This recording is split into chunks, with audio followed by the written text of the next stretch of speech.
ए भाई, गाड़ी आगे ले।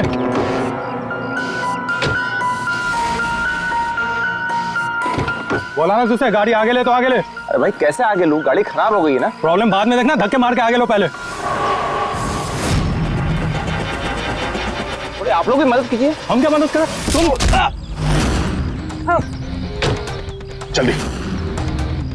इस आदमी को मैं पहचानता हूँ सर, इसका मतलब हमारी इन्फॉर्मेशन एकदम सही है। यानी कि वो रूट नाम का कंप्यूटर हैकर इसी जगह पे होगा, और वो रूट जरूर कोई खतरनाक प्लानिंग कर रहा है सर। चाहे कुछ भी हो जाए उसे जिंदा पकड़ना है, ये जानने के लिए कि उसका मिशन क्या है। और इस मिशन में तुम दोनों साइबर कॉप की आगे भी जरूरत लगेगी। तुम यस सर। यहाँ बाहर गेट पे खड़े रहना। ओके बाहर सर। नजर रखना। चलो।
तो कोई नहीं।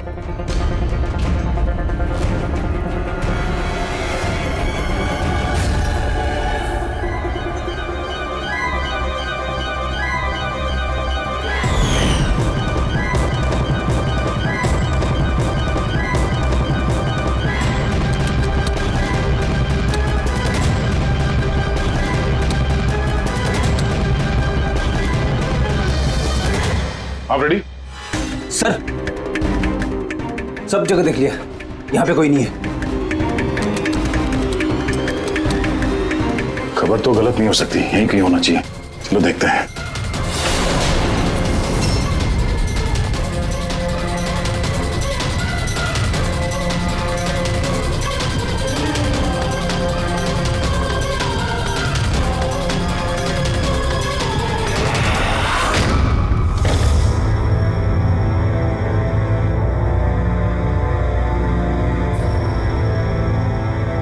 तो कोई नहीं।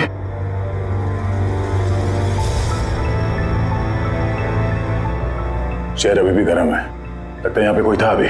मगर सर एंड मौके पे भाग कैसे निकला? सर हम लोग तो चारों तरफ से बंगले के अंदर घुसे, किसी को बाहर भागते हुए नहीं देखा है। सर हाँ? सर ये मॉनिटर देखिए सर, ये तो घर के आसपास की फुटेज चल रही, कहीं वो हमें देख के भाग तो नहीं गया? हो सकता है, वो ज्यादा दूर नहीं गया होगा। जरा इस जगह को अच्छी तरह से चेक करो, और पूर्वी इस कंप्यूटर को चेक करो, देखो क्या मिलता है। तब तक मैं गेट पे जाके देखता हूँ।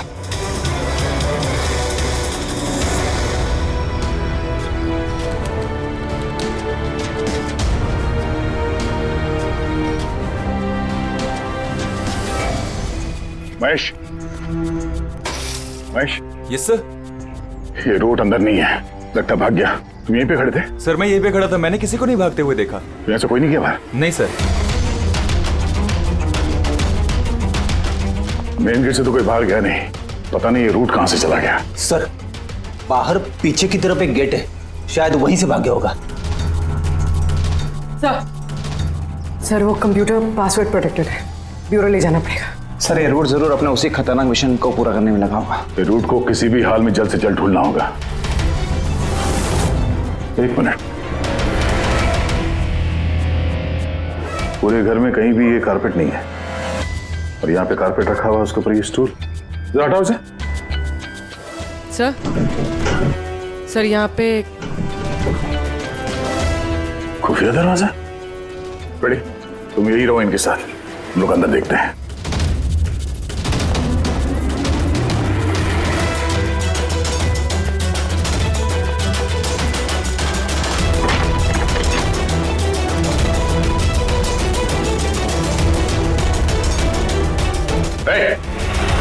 अब अगर अपने बचाव में कुछ कहना चाहती हो तो यही वक्त है।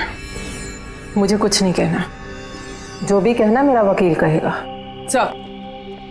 सर हमने इस रूट का कंप्यूटर सिस्टम एक्सेस कर लिया है और इंक्रिप्शन में भी सफल हो गए। कुछ पता चला?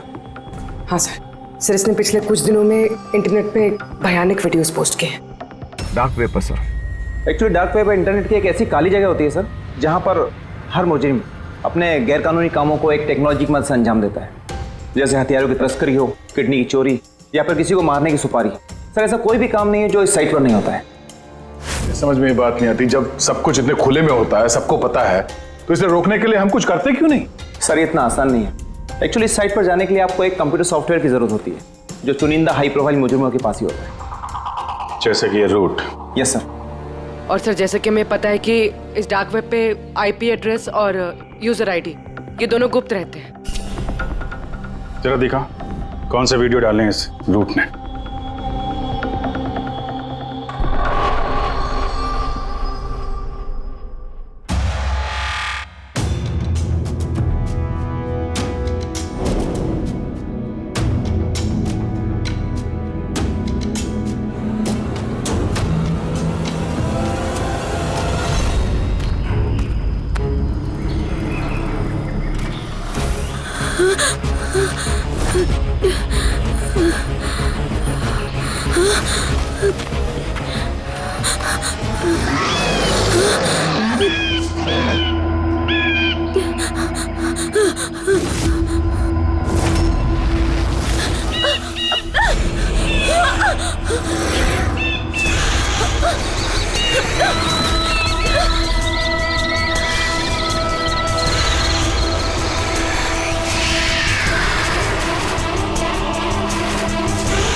अरे बाप रे, ये तो किसी डरावनी फिल्म का भयानक सीन है।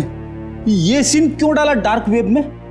सर ये किसी फिल्म का सीन नहीं है, ये सब असली में हुआ है और किसी हीरोइन के साथ नहीं, बल्कि एक मासूम लड़की के साथ। जहां तक मुझे याद आ रहा है इसे स्नफ फिल्म कहते हैं ना? हाँ सर, बहुत बड़ी इंडस्ट्री है इन वीडियोस की। कौन है ये लड़की? मुझे नहीं पता। तुम जिम्मेदार हो इसकी मौत की? नहीं सर, मैं किसी की मौत की जिम्मेदार नहीं हूँ। मुझे तो बस पैसे दिए गए थे ये वीडियो डार्क वेब पे डालने के लिए, और मैंने बस डाल दिया। किसने दिए पैसे? मुझे नहीं पता। नहीं पता कहने से काम नहीं चलेगा। एक लड़की की जान गई है। सर मेरे यकीन कीजिए, ऑनलाइन पैसे ट्रांसफर किए गए थे मेरे अकाउंट में। किसने किए मुझे कुछ नहीं पता। पता नहीं है तो पता करो। कंप्यूटर की बहुत बड़ी महारथी हो ना, ये पता करना तुम्हारे लिए कोई मुश्किल काम नहीं है। पता करो। अभिजीत, अगर कोई इस तरह का फिल्म बना के अपलोड कर रहा है तो हमें जल्द से जल्द उस तक पहुंचना होगा जो ये मौत का खेल खेल रहा है। एक काम करते हैं, इस लड़की की फोटो सभी पुलिस स्टेशन में भेज देते हैं। एक बार पता चल जाए लड़की कौन है, सारा मामला साफ हो जाएगा।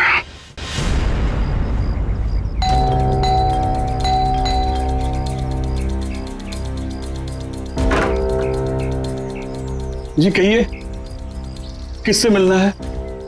ये रिया का घर है ना? हाँ, मैं उसका पापा। आइए। वो हम लोग सीआईडी से हैं। आपके लिए एक बुरी खबर है। आपकी बेटी रिया अब इस दुनिया में नहीं रही। पता है, मगर आप उसके मौत के 10 दिन बाद क्यों आए हैं ये सब बताने? आपको पता है कि आपकी बेटी रिया की मौत हो गई है? आप उस कार एक्सीडेंट की इन्वेस्टिगेशन के लिए आए हैं ना, तो आपको ये तो मालूम पड़ा होगा कि रिया का तो फ्यूनरल भी हो गया है। एक मिनट, आप किस कार एक्सीडेंट की बात कर रहे हैं? वही जिसमें हमारी रिया चल बसी है। शेयर टैक्सी में वो पुणे जा रही थी। नहीं, रिया की मौत कार एक्सीडेंट में नहीं हुआ है। ये क्या कह रहे हैं आप? एक मिनट, यही रिया है। हाँ, ये रिया ही है। एक्सीडेंट वाले दिन उसने यही कपड़े पहने थे। एक मिनट, सॉरी बाबू, लगता है कुछ कंफ्यूजन है। आप जरा बताइए कि आपकी बेटी रिया का कार एक्सीडेंट कैसे हुआ था?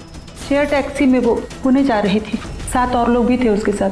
तो रास्ते में उसकी गाड़ी का बड़ा भयानक एक्सीडेंट हो गया। पूरी कार आग के लपटों में झुलस गई। मरने वालों के तो चेहरे तक पहचान में नहीं आ रहे थे। तो आप लोगों ने रिया को कैसे पहचाना? उसके सामान के जरिए बस हम उसे पहचान पाए। आपने ये नहीं बताया कि ये फोटो कब की है? वैसे हम लोगों को भी पता नहीं कि ये फोटो कब की है, पर पता चलते ही हम आप लोगों को बता देंगे। लगता है रिया का ये एक्सीडेंट सिर्फ एक दिखावा था, उसकी मौत की असली वजह को छुपाने के लिए। सर, अगर रिया का कार एक्सीडेंट एक दिखावा था, तो वो बाकी के 7 लोग जो उसके साथ गाड़ी में थे, कहीं वो भी रिया की तरह ही तो नहीं मारे गए? हो सकता है। सबके परिवार वालों से मिलना पड़ेगा। किस्मत अच्छी थी हमारी कि जो 7 लोग एक्सीडेंट में मारे गए थे, उनमें से एक का अंतिम संस्कार नहीं हुआ था। देखते हैं डॉक्टर सालों के इस लाश से क्या सुराग निकाल पाते हैं। वैसे भी लाशें इतनी बुरी तरह से जल गई हैं कि चेहरा पहचान पाना मुश्किल है। भाई तुम लोगों का शक एकदम सही था, ये लाश टोनी की नहीं। लग ही रहा था सर हमें, लेकिन ये कौन है कुछ पता चला? नहीं यार, ये तो पता नहीं लगा है कि ये लाश है किसकी, लेकिन ये पता चला है कि इस आदमी को कैसे मारा गया।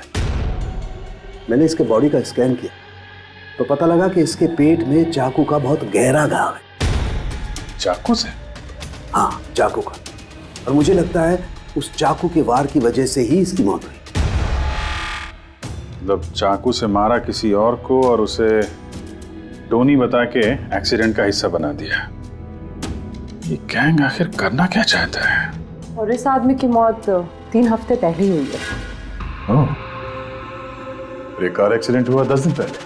वही तो, मतलब कार जब एक्सप्लोजन में जलाई गई उससे कहीं पहले इस आदमी की मौत हो चुकी थी। 3 हफ्ते से इसकी लाश संभाल के रखी थी ताकि इस भयानक खेल को अंजाम दिया जा सके। यार एक काम करते हैं, जहां पे एक्सीडेंट हुआ था वहीं पे चलते हैं, पता करते हैं एग्जैक्टली उस दिन हुआ क्या था। मैं तो मजे से कार चला रहा था सर, और रेडियो पे गाने सुन रहा था। तभी अचानक से मैं जोर का धमाका सुना। मैं तुरंत अपने कार से निकला और मैंने देखा कि मेरी सामने एक कार आग की लपटों में जल रही थी। मुझे समझ में नहीं आ रहा था कि मैं क्या करूं। तो ये कितने बजे की बात होगी? सर मुझे लगता है कुछ शाम के 5 बजे होंगे। है? ये कैसे हो सकता है? सर एक सेकंड सर, ये टोल नाके की फुटेज देखिए सर। यहाँ पे तो गाड़ी 3:30 बजे क्रॉस हुई थी, फिर ये जगह वहां से 20 किलोमीटर दूर ही है सर। तो 20 किलोमीटर का सफर तय करने में 1.5 घंटे तो नहीं लगने चाहिए। रास्ते में कोई ढाबा होटल भी नहीं है, कोई चाय वाय के लिए रुक जाए जहाँ पे? एग्जैक्टली। तो उस हिसाब से गाड़ी को यहाँ पे 4 बजे पहुंच जाना चाहिए था, मगर यहाँ पे एक्सीडेंट हुआ 5 बजे। इसका मतलब है ये जुर्म इस 1 घंटे में ही हुआ है। तो गाड़ी को उस समय कहीं ले जाया गया और उन सबको उतार के उसमें 7 लाशें रख दी गई। और उसके बाद गाड़ी को यहाँ पे लाके ब्लास्ट करवा दिया। सब प्लान था। सर ऐसा लगता है इन सब लोगों को वहीं लेके गए हैं जहां पर रिया को लेके गए थे, वो स्नफ फिल्म बनाने के लिए। जगह जल्द से जल्द ढूंढनी होगी यार।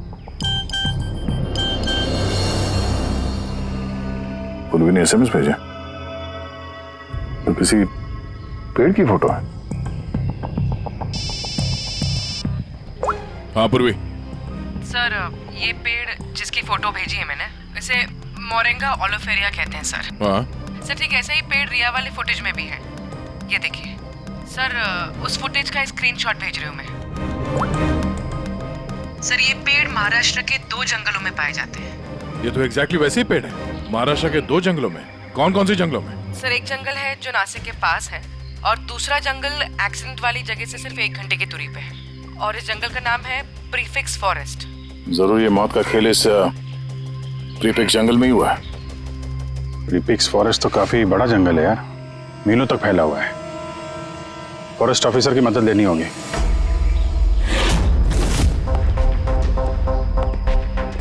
इस जंगल में ये सब हो रहा है, यकीन नहीं होता कि आपकी इन्फॉर्मेशन पक्की है ऑफिसर? पक्की नहीं होती तो यहाँ तक आते नहीं हम लोग।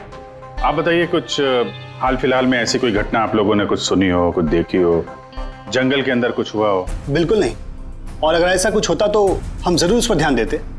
चलो कोई नहीं, फिर भी अपनी तसल्ली के लिए एक बार हम जंगल देखना चाहेंगे। श्योर।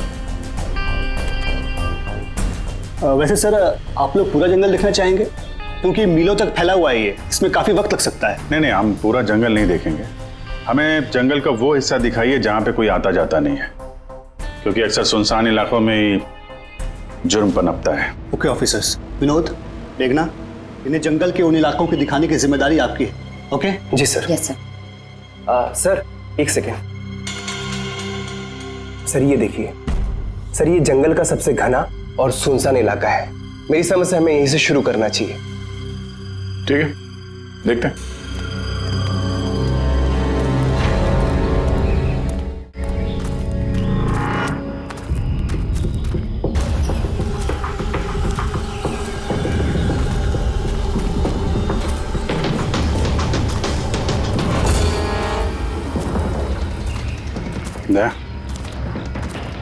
यहाँ पेड़ पे देखा?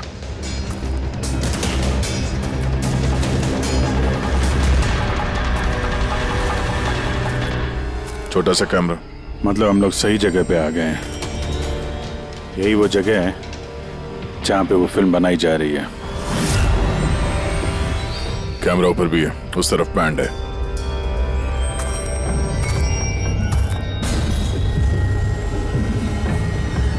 शायद इस कैमरे से कुछ पता चले उनके अड्डे के बारे में। नहीं अभिजीत, ये तो हाई एंड वायरलेस कैमरा है। इसके जरिए पता लगाना मुश्किल है कि इसमें जो स्टोर्ड फुटेज है वो कहाँ से ब्रॉडकास्ट हो रहा होगा, और इस जंगल में पता नहीं और कितने कैमरास हैं। देखते हैं, आगे शायद कोई कैमरा मिल जाए जिससे कुछ पता चले।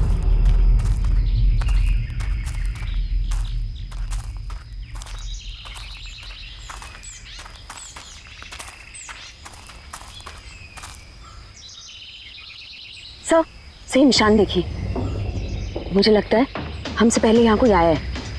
हम लोग सही डायरेक्शन में जा रहे हैं।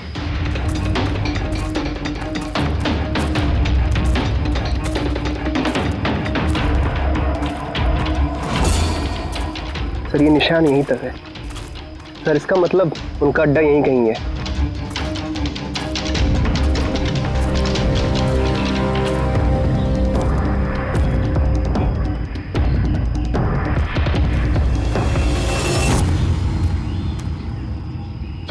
चल जल्दी आइए। एक मिनट सर, एक सेकंड। घबराओ मत, हम लोग सीआईडी से हैं। उठो उठो। सर आप लोग सीआईडी से, मुझे बचा लीजिए सर।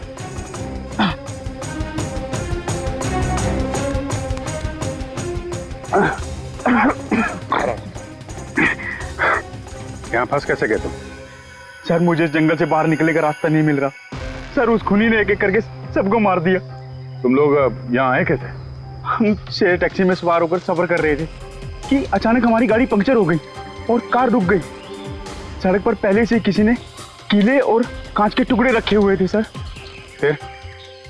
फिर इसके बाद कुछ लोग आए जिनके चेहरे नकाब से ढके हुए थे, और जब तक हम कुछ कर पाते उन्होंने हमें बेहोशी के इंजेक्शन लगा दिए। और जब मुझे होश आया तो मैं इस घने जंगल में था सर। सर मैं ही जानता हूँ कि इस जंगल में मैं भूख प्यास से कैसे रहा हूँ। कभी लकड़ी खाई तो कभी पेड़ के पत्ते, और जब भी किसी के चिल्लाने की आवाज आती तो समझ जाता किसी की जान चली गई। यहाँ जगह जगह कैमरे लगे हुए हैं। तुम्हारी किस्मत अच्छी थी कि तुम उनके पकड़ में नहीं आए। सर पकड़ इसलिए नहीं पाए क्योंकि उन्होंने एक कैमरा मेरे कमीज के बटन में लगाया हुआ था और वो बटन मैंने तोड़कर फेंक दिया। शायद इसी वजह से वो मुझे ढूंढ नहीं पाए। तुम्हें अंदाजा है कि बाकी के लोगों में कितने लोग जिंदा हैं अभी तक? मालूम नहीं सर, पर कल रात जब मैं पेड़ पर बैठा हुआ था मुझे किसी के चीखने की आवाज आई थी। न जाने वो उनको घायल कर रहे हैं या फिर जान से मार रहे हैं सर। कि किस तरफ से आवाज आई थी, कौन सी दिशा से, कुछ याद है आपको? मेरे पेड़ इस तरफ, शायद उस तरफ से सर।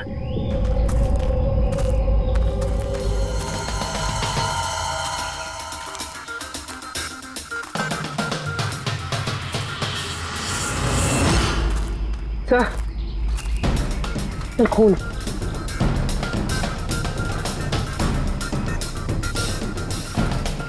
सर यहाँ पर भी है। इसका मतलब उनमें से कोई घायल है। किस तरफ गया होगा? सर ये देखिए, खून के कुछ निशान इस तरफ भी जा रहे हैं। इस तरफ भी खून का निशान है और इस तरफ भी है। दोनों तरफ है। दोनों तरफ देखना पड़ेगा।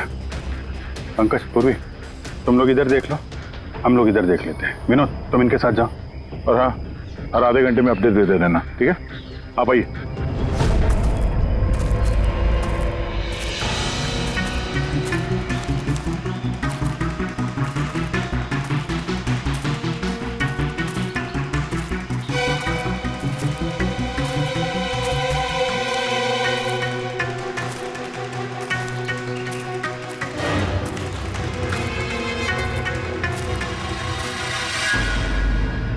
एक मिनट,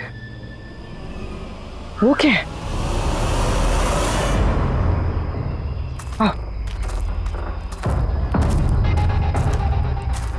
घर, शायद घायल विक्टिम ने यहीं पर पनाह ली हो।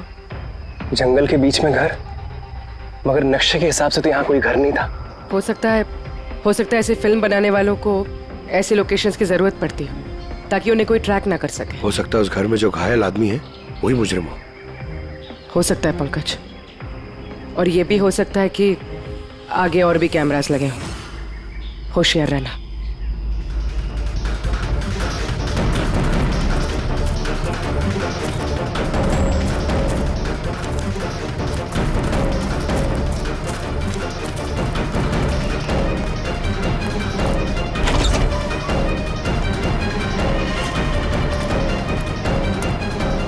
पंकज, टॉर्च।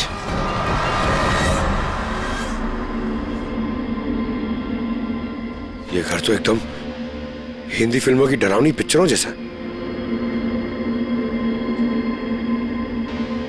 ये देखो, उस घायल विक्टिम को यहीं पर लाया गया है। वो आवाज सुनी? अंदर से आ रही है।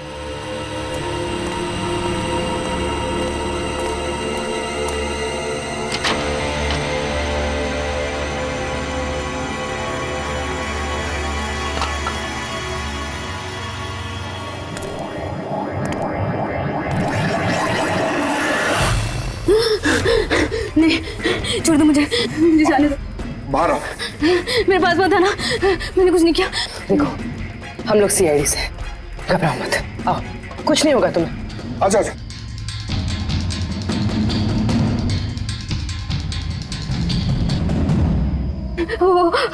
वो यहीं पे, वो यहीं पे। अरे पूर्वी, ये लाइट कहाँ से आ रही है? पंकज, मुझे कुछ दिखाई नहीं दे रहा। अरे पंकज सर, पूर्वी मैम, पंकज सर।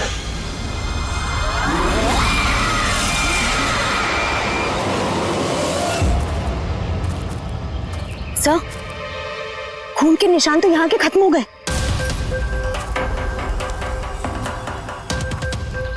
ऐसे कैसे हो सकता है? घायल आदमी अगर यहाँ पर आएगा यहाँ से अचानक कैसे गायब हो जाएगा? शायद वो मुजरिमों के हाथ लग गया हो, यहाँ इस पॉइंट पे पहुंचने के बाद। हो सकता है। पता नहीं मोहित के अलावा और कोई है जिंदा कि नहीं।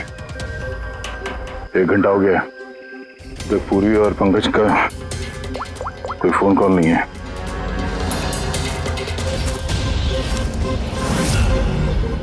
पूरी फोन उठा नहीं रही है। पंकज देख लो।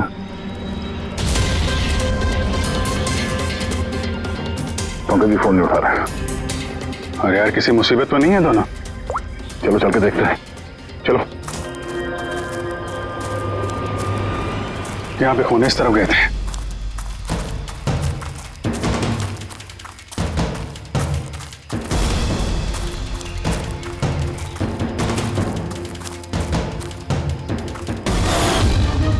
घर के अंदर शायद कोई हो, मैं अंदर जाके देखता हूँ।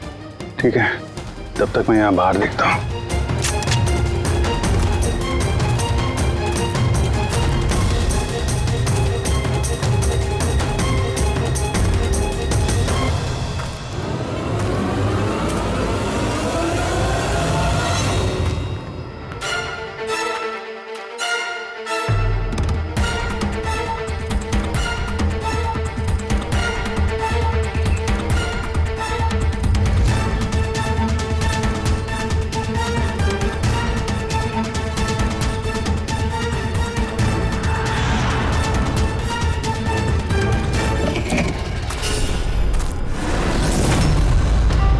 पंकज कब है?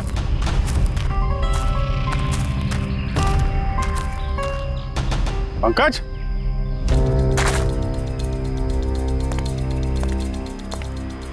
पंकज,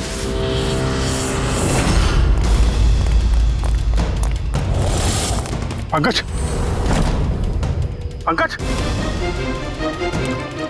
पंकज, कैसे? उठो, उठो, सर उठो। क्या हुआ? हाँ? सर वहाँ पे वो घर में गए थे सर, वहाँ पे एक लड़की थी सर।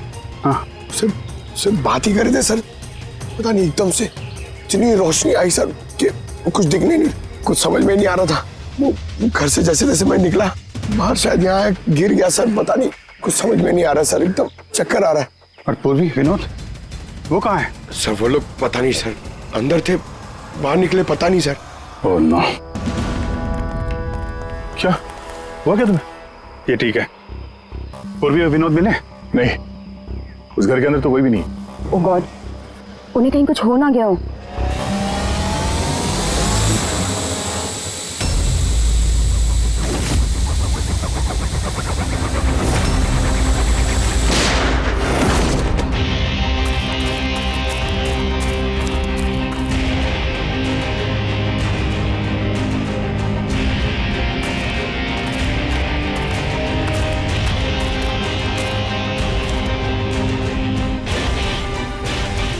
ये सब तो बड़ा मुश्किल होता जा रहा है।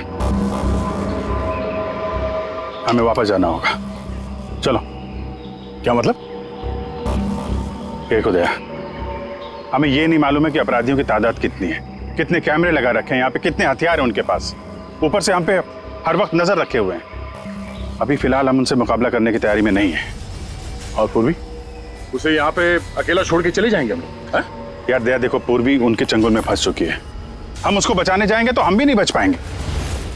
अभिजीत, क्या हो क्या गया तुम्हें? कुछ याद है सीआईडी में हमें पहले क्या सिखाया था? यही कि सबसे पहले अपने साथी को पीछे मत छोड़ना, चाहे वो जिंदा हो या मर चुका हो। अरे यार, हर लड़ाई रूल बुक के हिसाब से नहीं लड़ी जा सकती। हमें यह भी सिखाया गया था कि प्रेजेंस ऑफ माइंड का इस्तेमाल करना अलग अलग परिस्थितियों में। आई एम सॉरी, तुम्हारे इस थॉट से मैं एग्री नहीं करता। आई एम सॉरी, तुम्हें जाना है तुम जा सकते हो, बिना पूर्वी के मैं यहाँ इस जंगल से बाहर नहीं जाने वाला। जिद मत करो दया, हमें यह भी नहीं मालूम है कि पूर्वी जिंदा है कि नहीं। अभिजीत, वो एक सीआईडी ऑफिसर है, इतनी आसानी से हार मानने वाली नहीं है। वो बेचारी अकेली लड़ रही होगी उन मुजरिमों से, और अब जब उसे सबसे ज्यादा जरूरत है हमारी, हम पीठ दिखा के भागेंगे यार। ज्यादा जरूरी यह है कि जो लोग उस गिरोह के कैद में नहीं आए हैं उनको बचाया जाए। और तुम्हें पूर्वी की इतनी परवाह है तो जिद मत करो, मेरे साथ चलो, हम लोग अच्छी प्लानिंग बना के वापस आएंगे। चलो।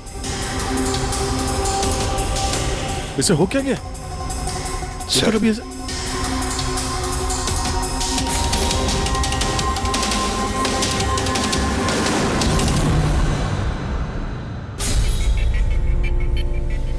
सीआईडी के इतिहास में ऐसा पहली बार हुआ होगा कि सीआईडी किसी से डरकर दुम दबाकर भाग गई।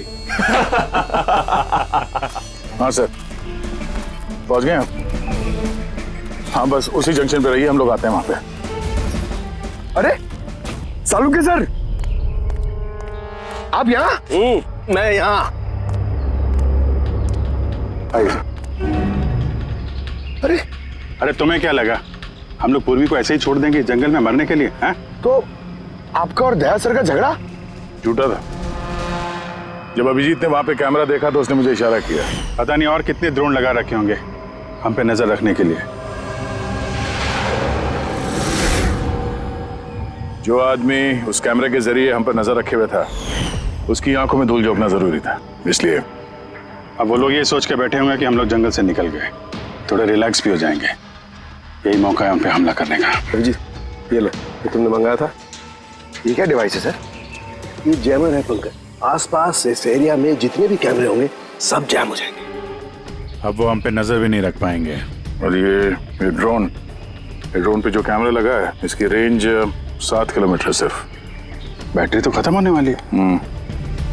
इसका मतलब अगर हम इसे नहीं पकड़ते तो ये वापस उनके अड्डे पे जाता बैटरी बदलने के लिए। जरा आईपैड निकालना, नक्शा निकालो उसमें।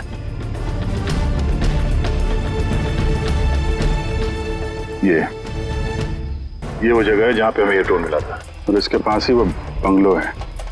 लगता है यही होगा मुजरिम का ठिकाना। तो चलते हैं, चल के आज़ाद कराते हैं पूर्वी और बाकी जो जिंदा बचे हुए लोग हैं उनको। चलो। नहीं सर, आप मेघना और मोहित आप लोग यहीं पे रुकिए, हम लोग देखते हैं।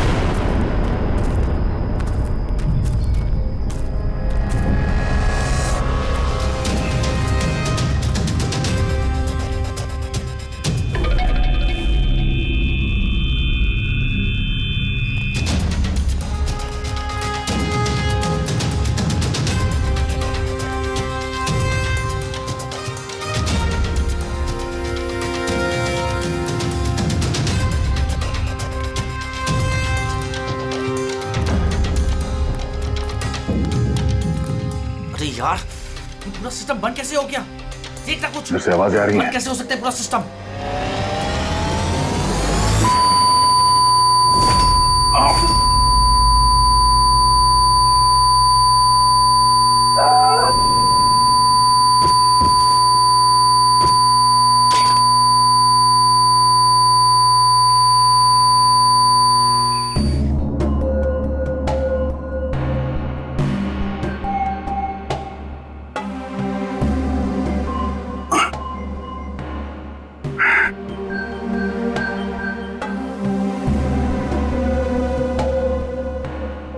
पंकज,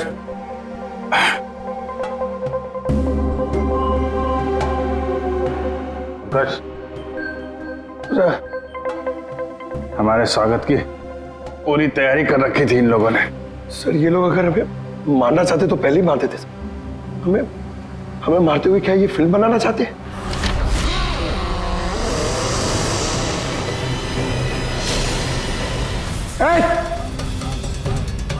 सच जाओ, सच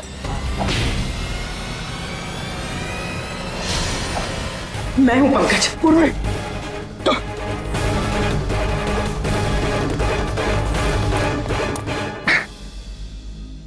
तुम ठीक हो? हाँ सर। वो लोग किधर हैं? सर उस तरफ।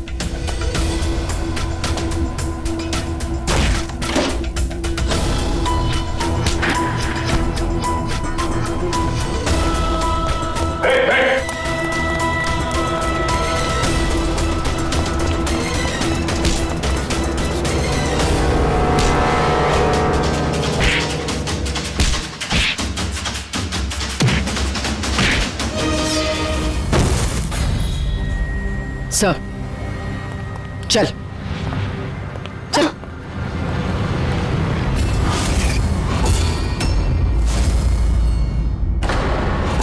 मेघना, तुम? वाह, हमें तो लग रहा था कि हम मुजरिमों की आंखों में धूल झोंक रहे हैं। अब किसे पता था कि हम मुजरिम को अपने साथ ही लेके घूम रहे हैं। आप लोग यहाँ कैसे? किसने छुड़ाया आप लोगों को? सीआईडी को कैद करना इतना आसान नहीं। मौका देखते ही मैंने वो खिड़की तोड़ी और वहां से बाहर निकल गई।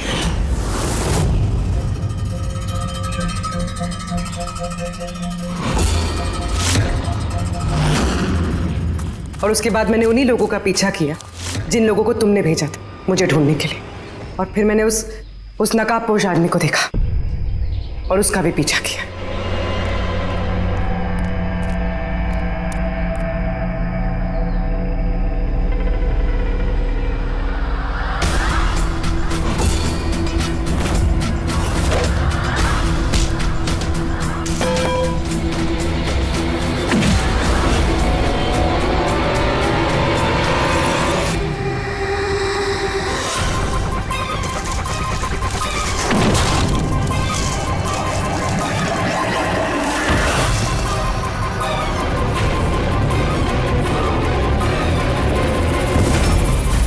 कुछ देर बाद जब मुझे होश आया तो मैंने देखा कि मगर इससे पहले कि मैं बाकी ऑफिसर्स तक पहुंच पाती, तुम्हारी उस सोनिक बूम वाली आवाज ने इन्हें बेहोश कर दिया था। वो तो मेरी किस्मत अच्छी थी कि मैं दूर थी और उस आवाज का मुझ पर कोई असर नहीं हुआ। और फिर मैंने सोचा कि क्यों ना उस नकाब को ही मैं अपना हथियार बना लूं। जिस बेरहमी से तुमने लोगों की जान ली है, तुम तो औरत कहलाने के लायक भी नहीं हो। अब ये बताओ, तुमने ये सब किस लिए किया?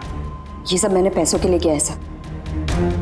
जितने पैसे मुझे इस काम के लिए मिल रहे थे ना, उतना तो मुझे अपनी जॉब में 5 साल में भी नहीं मिलता। और वैसे भी क्या फर्क पड़ता है, रोज इतने लोग मरते हैं, अगर 2-4 और मर गए तो क्या हुआ? तुम्हें शायद मालूम नहीं है कि तुम कितनी बीमार हो। बाकी लोग कहाँ हैं जो तुम्हारे साथ में थे? मैंने किसी को कोई नुकसान नहीं पहुंचाया सर, इतनी भी बुरी नहीं हूं मैं। और वैसे भी मैंने कोई भी खून अपने हाथों से नहीं करा है। मुझे तो एक औरत ने करोड़पति बनने का ऑफर दिया था जो मैंने एक्सेप्ट कर लिया। कौन औरत? बहुत अजीब सा नाम था उसका।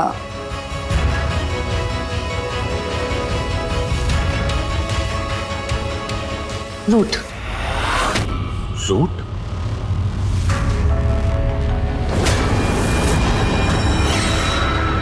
तो रूट है सब के पीछे मास्टरमाइंड। अब उसने ऐसा क्यों किया, उसका जवाब तो अब वही देगी। जहां तक तुम्हारा सवाल है, कानून तुम्हें कड़ी से कड़ी सजा देगा।